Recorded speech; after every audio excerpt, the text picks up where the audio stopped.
Olá, que bom que você está conosco em mais um Café Teológico, mais uma vez direto aqui do L'Express Café, no centro da cidade. O nosso tema de hoje é educação, um tema sempre pertinente, sempre polêmico e que sempre nos dá a todos nós muita preocupação. Para nos ajudar a conversar sobre esse tema de hoje, está comigo a mestra em educação, Valdeci Valentim. Ela vem conversar conosco sobre o tema de hoje, que é muito importante para todos nós e principalmente para a família que nos acompanha a partir de agora. Professora, seja muito bem-vinda. Obrigado por estar aqui. Olá, obrigada pelo convite. Professora Valdeci, a educação no Brasil nesse momento, e olhando para a educação como um todo, a escola e a família, vive um momento de caos, um momento preocupante ou não? Sim, um momento de crise.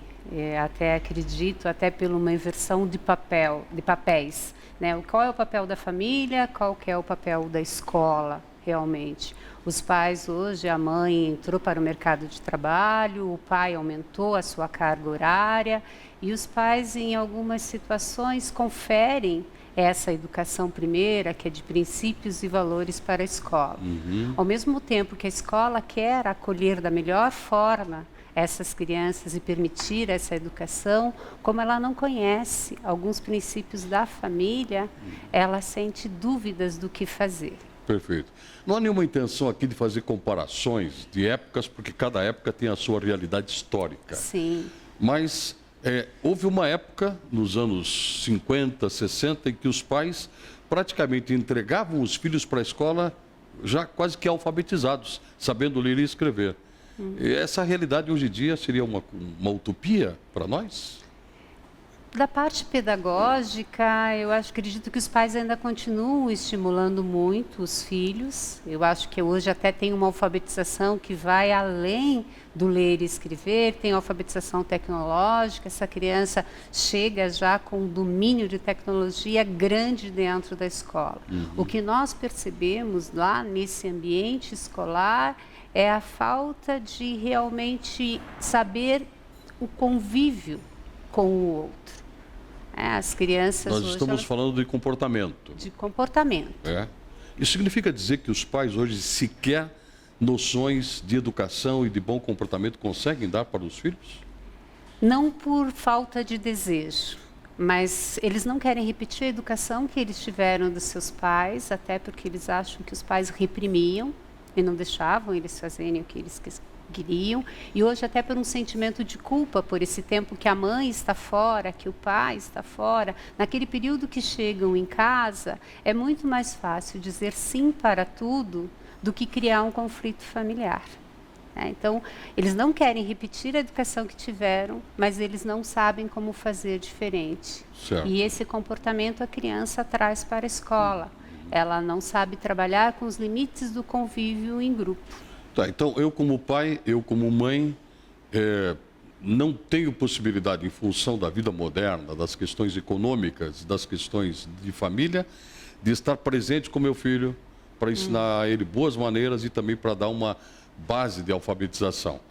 Como isso me traz culpa, então eu pego e coloco pílulas douradas sobre a questão e permito. Essa permissividade, professora, está fazendo com que haja um conflito entre limite e educação, limite e comportamento? Sim, principalmente entre a questão do limite e afeto. Limite e afeto. E afeto. O que o Interessante. pai ele quer? Dar tanta atenção, tanto carinho, tanto amor, e nessa troca ele esquece do limite.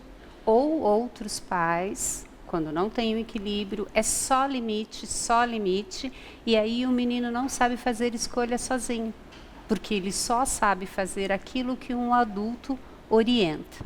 E nós temos também um percentual significativo de pais que têm esse equilíbrio e que trabalham muito bem com os seus filhos, mas quando essas crianças se reúnem no mesmo espaço físico, e eu tenho crianças que têm uma educação equilibrada, crianças que têm demais afeto e pouco limite, crianças que têm muito limite e pouco afeto, as coisas não ficam tão simples assim. E nem sempre os professores também estão prontos para essa lida de sala de aula. Professora Valdeci, você trabalhou com escolas públicas também ou só com escolas particulares? Não, só com escolas particulares, mas tenho conhecimento, eu trabalho com formação de professores, eu viajo pelo Brasil todo e tenho o contato diário com professores de diferentes escolas. Há uma tendência da gente imaginar que os comportamentos equivocados, os comportamentos, digamos, fora do padrão, eles acontecem só, digamos, em categorias sociais menores. Isso é verdade? Não, não é verdade. São maneiras diferentes de olhar essa criança, né? Qual é a prioridade de um pai que tem uma situação, às vezes, financeira diferente, como que ele trata esse filho?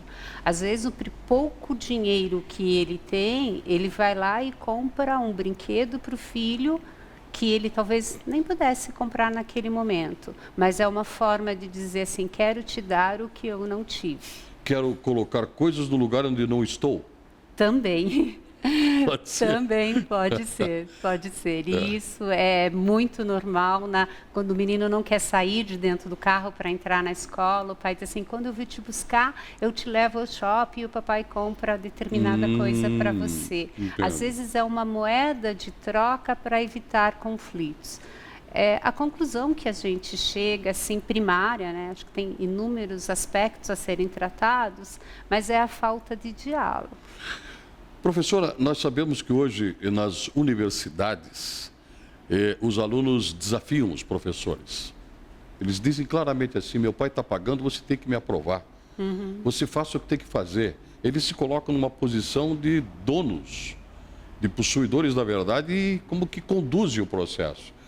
Isso acontece também em outras escalas menores, né? Sim. Como é que a escola absorve este menino, essa menina, esse moço, essa moça que chega já desestruturado do ponto de vista de um mínimo de elegância, de um mínimo de educação, de comportamento? Comportamento. Às vezes os pais questionam, em especial, como é que uma professora consegue dar conta de 20 alunos e que todos no mesmo momento estejam ouvindo essa professora e ele em casa com 2 filhos não dá conta. A escola sempre devolve, a escola funciona com uma rotina e essa rotina tem regras. E essas regras e essa rotina estabelecida pelo professor dá segurança para a criança. O que às vezes a gente sente por esse turbilhão de coisas que os pais não conseguem estabelecer essa rotina em casa, a criança vem insegura para a escola. É inevitável tocar também numa questão que eu vou chamar provisoriamente com esse termo, depois a professora me corrige se não estiver certo, uma certa conivência dos pais com a rebeldia dos filhos. Quer dizer, ao invés do pai se colocar no lugar da professora e dizer assim, não, você tem que obedecer a professora, você não fez a lição, você não se comportou adequadamente, ele diz assim, o que você está fazendo que não está cuidando direito do meu filho? Os pais também estão num processo de inversão de valores nessa questão? Sim. Eles têm uma cobrança, né? Se antes a professora, ela tinha um respeito pelos pais, e isso era transmitido para a criança, hoje já não acontece. E as crianças, quanto menores, são como se fosse uma esponjinha. Eles absorvem muito mais os exemplos do que, na verdade, todo um discurso que o pai faz.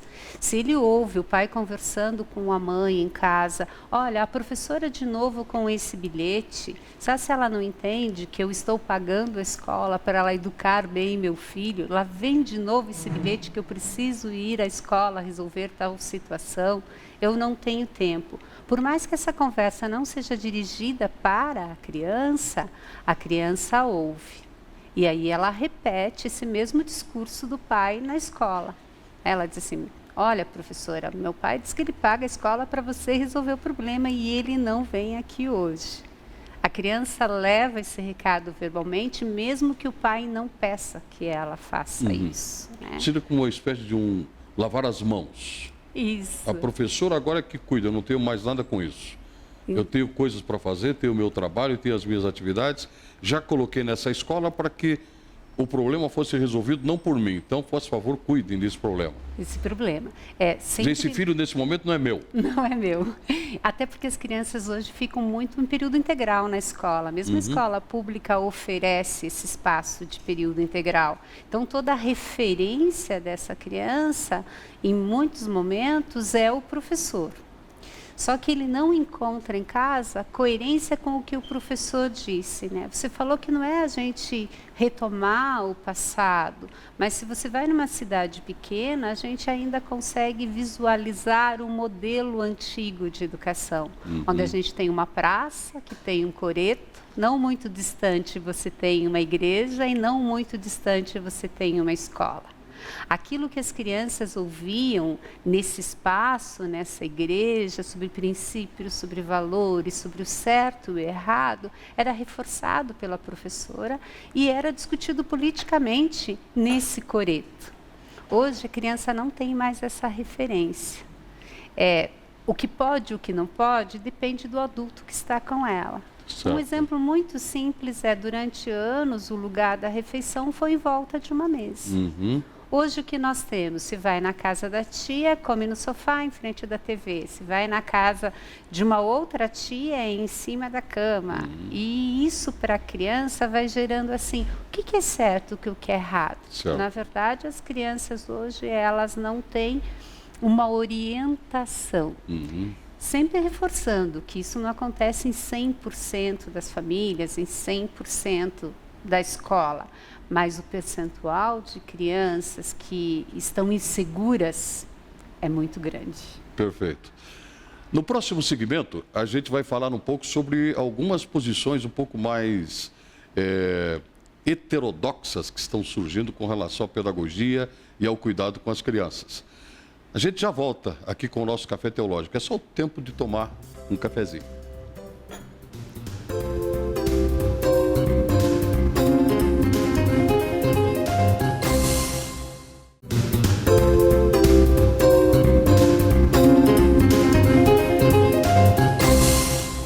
Estamos de volta com o nosso Café Teológico de hoje, direto aqui do L'Express Café, no centro da cidade, falando sobre educação.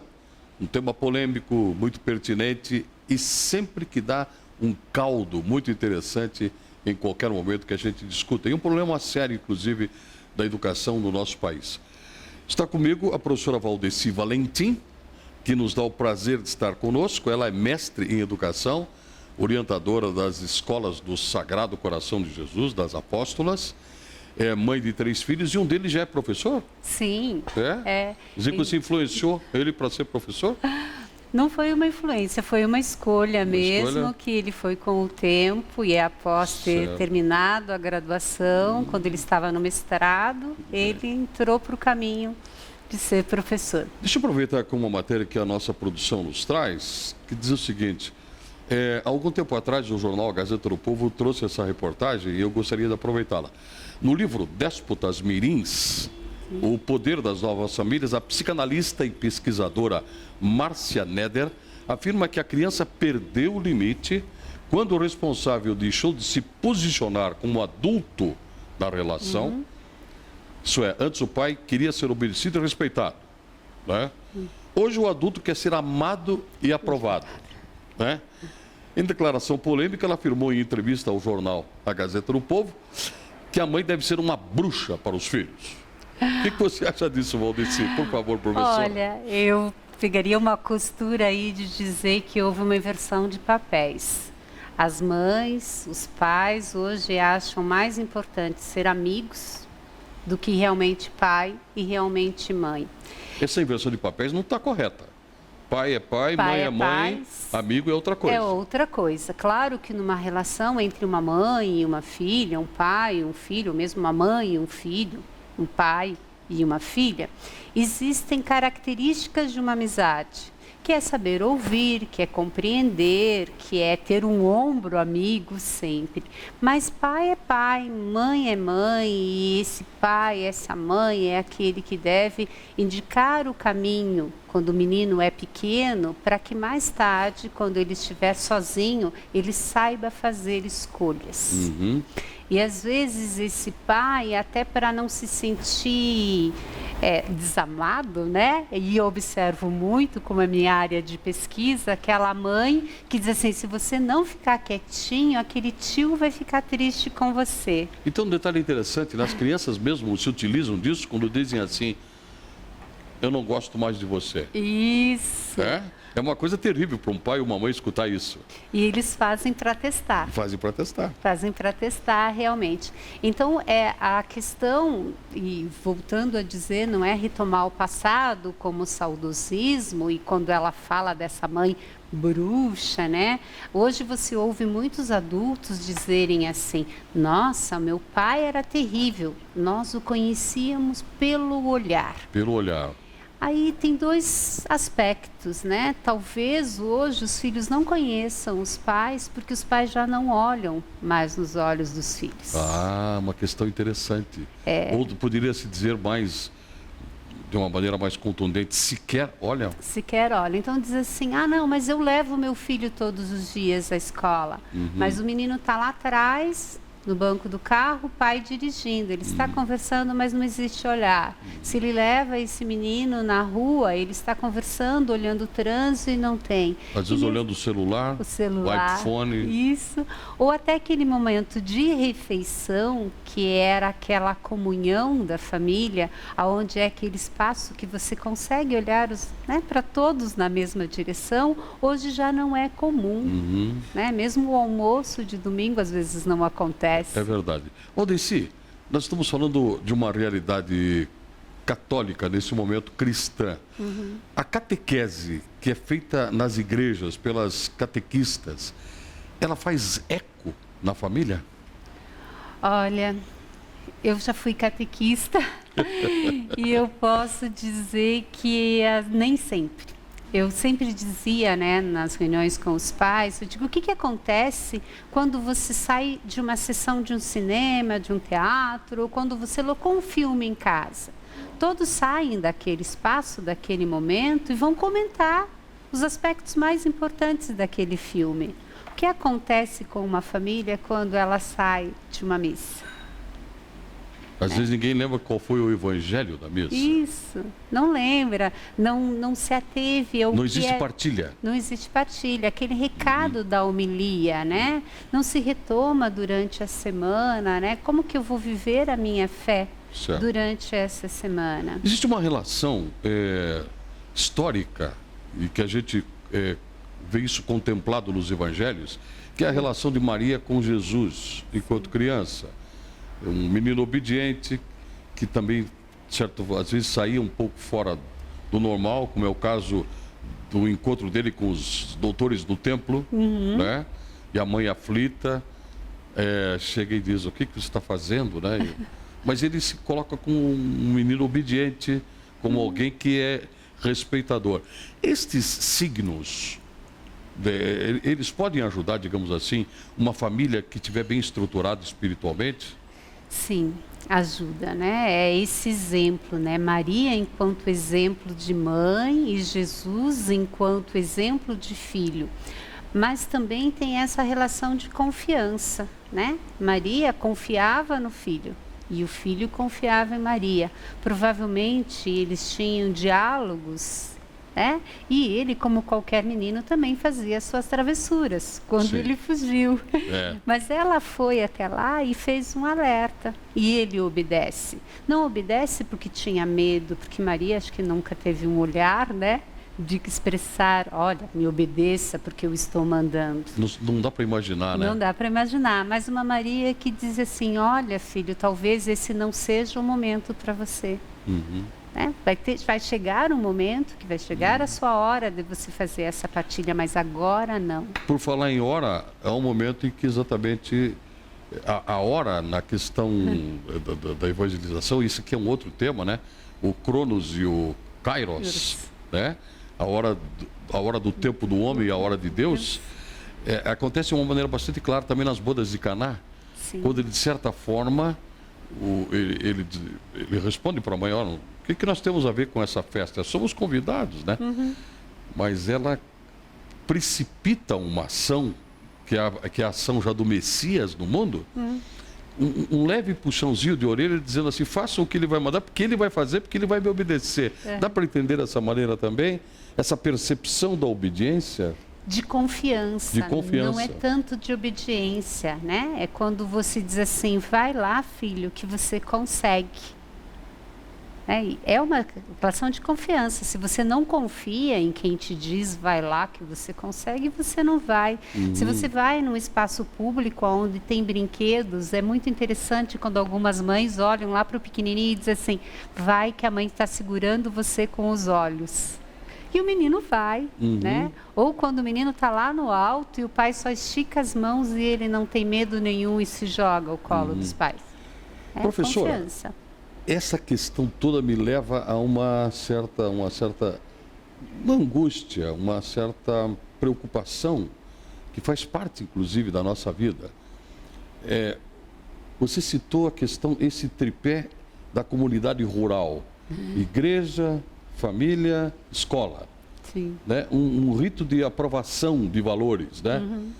Mas nós vivemos numa urbanidade que chega até a perguntar assim, será que precisamos de um Messias? Precisamos de um Salvador? Isso é a palavra do Papa Emérito, Bento XVI, né? Então, que soluções nós vamos ter, não só para a educação, mas para o próprio ser humano, em face dessa situação que vivemos? Temos alguma esperança? Precisamos de fé, né? Eu acho que essa fé, quando ela está lá na casa, quando você vive a igreja, você se preocupa mais com o seu filho, você tem esperanças, né? Eu acho que se saber esperar na família é que está faltando. Dizem hoje, o jovem não tem esperança, porque ele não sabe esperar, é tudo para ontem. A criança não tem um pinguinho de paciência. Você vai no restaurante, a mãe nem terminou de fazer a sua refeição, o menino também nem mexeu no prato e ele quer ir brincar no parquinho. E a mãe e o pai levantam e vão.